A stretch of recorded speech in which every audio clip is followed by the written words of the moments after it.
Hola, ¿cómo están? Bueno, espero que estén muy bien. Hoy vamos a empezar a hacer un videito sobre un tema nuevo, que es también sobre una revolución, misma revolución industrial, cómo ha cambiado la sociedad fundamentalmente y la economía en el mundo. Y ahora vamos a dar una revolución también muy importante, una de las más importantes en la historia de la humanidad, que es la Revolución Francesa.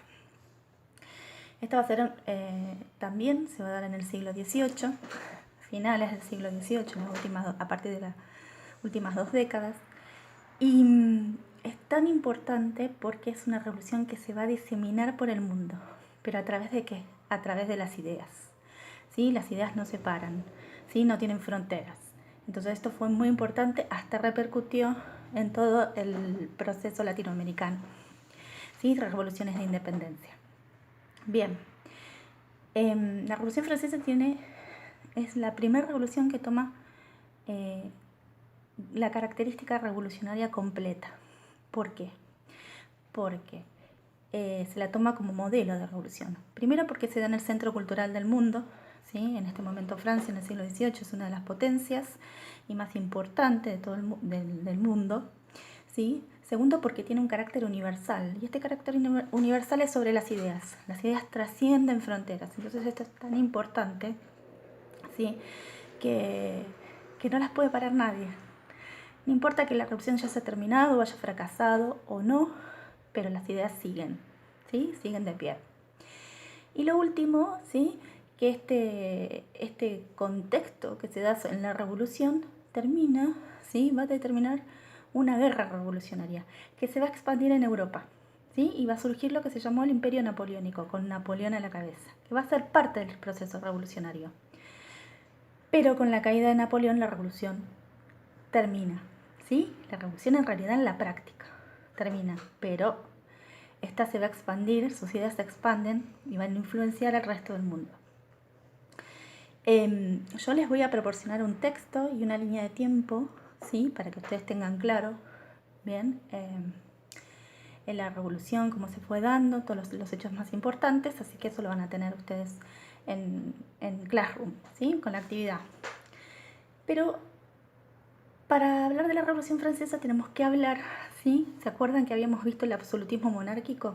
Bien, en Francia en el siglo XVIII se da este tipo de gobierno, un absolutismo, ¿sí? Absolutismo monárquico, con Luis XVI a la cabeza. Cabeza de rey, ¿sí? Recuerden, el rey es Francia, Francia se identifica con el rey y tienen que tener en cuenta la sociedad como está compuesta. ¿Se acuerdan que habíamos visto el antiguo régimen, este absolutismo? La sociedad se divide en tres estados, se vamos a llamar, o estamentos, ¿sí? Un estado que es la nobleza, otro estado que es el clero, y el tercer estado, que es el que está en la base de la pirámide. ¿Se acuerdan que yo les hice representar la sociedad en una pirámide? El tercer estado está compuesto por campesinos, ¿sí? Y burgueses, artesanos, ¿bien? O sea, es la mayor parte de la población. Recuerden que en esta sociedad hay privilegiados y no privilegiados. Los privilegiados, ¿sí? Son el clero y la nobleza, estos estados privilegiados, y que son la minoría de la población, y los no privilegiados es el tercer estado, pero es la mayoría de la población. Bien, entonces tenemos un 90% de población, bien, que es no privilegiada, contra un 10% población privilegiada. Bien, esto lo tienen que tener claro porque este es el contexto social en que se surge la Revolución Francesa. La Revolución Francesa tiene varias causas. Bien, en Francia, en finales del siglo XVIII, va a sufrir una crisis económica muy importante, donde la monarquía francesa gasta más dinero de lo que la realidad recauda, ¿sí? Entonces va a surgir un gran problema, que necesita recaudar más. ¿Y cómo va a ser esto? Bueno, si nosotros vemos los privilegiados y no privilegiados, los que en realidad pagaban impuestos eran los no privilegiados. y los privilegiados, o sea, los nobles y el clero, no pagaban impuestos. Pero la monarquía necesitaba recaudar. Entonces va a disponer, ¿sí?, quiere imponer un aumento de impuestos, pero este aumento de impuestos también quiere que no solo lo pague el tercer estado, sino que también los nobles paguen impuestos. Ante esta situación, ¿sí?, los nobles obviamente no quieren pagar impuestos porque tienen privilegios y lo obligan a convocar al rey, ¿sí?, una asamblea, ¿sí?, y de notables, en realidad se llama. Que en realidad esta asamblea, ¿sí?, no se reunía desde 1600 y monedas. ¿Por qué? Porque esta asamblea decidía sobre impuestos. Pero en este contexto, recuerden, en el absolutismo monárquico, el rey es quien tiene el poder y el control. Entonces, ante la cuestión de que los nobles se levanten, concede esta asamblea. ¿Bien? Entonces hay una participación, ¿bien?, de estas asambleas, ¿bien? Y primero de notables. Los notables son las personas, ¿bien?, con poder, los nobles, príncipes, grandes nobles, autoridades de la iglesia, y lo que ellos primero proponen es dar como, deciden en realidad dar una convocatoria a lo que se llamaba los estados generales. Bien, y los estados generales eran una asamblea, sí, también una asamblea, una reunión de los tres estamentos, de estos tres estados, clero, nobleza y el tercer estado, o sea, el pueblo, para decidir sobre cuestiones económicas. Y acá viene la cuestión. Se le exige al rey esta cuestión y se forman los estados generales. Bien, con participación de los tres estados. Pero las decisiones, bien, ¿qué pasaba? Había que, los nobles habían influenciado al rey, y lo que querían también era que no se aceptara la suba de impuestos. Y sobre todo, en realidad, no la suba de impuestos, sino que los nobles pudieran pagar. Esto obviamente no lo querían. Entonces, ¿cómo se hacía la votación para dictaminar una ley o una suba de impuestos? ¿O quién debe pagar impuestos o dictaminar otro tipo de ley a través de esto, de los estados generales? Bueno, se votaba por estado. O sea, si tenemos 3 estados, votamos, hay 3 votos. Pero ¿qué pasaba? Los privilegiados eran mayoría, porque tenían el voto del clero y el voto de los nobles. Entonces el tercer estado, ¿qué hizo? Dijo, no, así nosotros vamos perdiendo, pero aparte somos mayoría.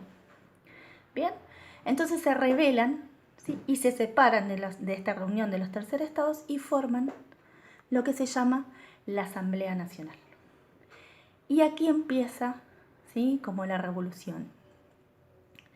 Y de acá empieza a salir, ¿no?, un montón después de otras cuestiones que tiene que ver con poner fin a una monarquía absolutista, absolutamente arbitraria, donde todo enemigo político iba preso, por ejemplo. Pero si nosotros pensamos en la Revolución Francesa, siempre pensamos en una fecha muy importante que se llama, que es el 14 de julio de 1789. Y esto es la toma de la Bastilla. La Bastilla era una torre, en realidad es una torre porque existe todavía ese edificio en París, donde funcionaba como prisión. Pero ahí no iba el que robaba una gallina, sino iba los presos políticos. ¿Bien? Y el pueblo, ¿sí?, terminó atacando la Bastilla porque pensaba que había armas en esta. Y este fue como la insignia de la toma de la Bastilla, no solo por las armas, sino que como iban los presos políticos, ahí los que estaban en contra del rey eran personas importantes, tomar la Bastilla significaba, ¿sí?, tomar el poder del rey. Era más simbólico. Entonces, a partir de este momento se da como inicio de la Revolución Francesa. El 14 de julio, Francia festeja el 14 de julio, como nosotros festejamos el 9 de julio, el Día de la Independencia nuestra, Francia festeja en el 14 de julio. Bien, estos son los inicios de la Revolución. La Revolución después tiene como 3 momentos revolucionarios muy importantes que se dan sucesivamente en el tiempo, sincrónicamente. ¿Sí? Entonces, ¿esto qué tiene que ver? ¿Por qué? Porque hay 3 focos revolucionarios. ¿Sí? ¿Quién va a llevar adelante la revolución? Los burgueses. ¿Sí? Porque los burgueses son del tercer estado, pero son personas comerciantes, son abogados, son escritores, son personas con dinero, pero que no tienen privilegios. ¿Sí? Los campesinos, en realidad, algunos van a apoyar la revolución, otros no, pero no tienen el poder económico. Y la revolución se va a transformar en una revolución violenta, ¿sí? Donde se va a poner preso al rey, donde se va a intentar establecer una constitución monárquica en un primer momento, que no se lleva a cabo porque el rey accede primero a algunos cuestionamientos de los revolucionarios, pero después los quiere traicionar e intenta escaparse, lo recuperan y el rey termina, toda la familia real, rey, reina y sus hijos, y también los sirvientes más cercanos, terminan guillotinados. Y también va a empezar una época de terror, ¿sí? Pero eso lo vamos a explicar más adelante. Pero bueno, esto es como lo general de la revolución. Después vamos a ir viendo de a poquito cómo, ¿sí?, se va ir produciendo y evolucionando hasta llegar, no sé, a lo que nosotros, a una de las, digo, ¿qué nos deja esta revolución? Por ejemplo, la Declaración de Derechos del Hombre y del Ciudadano.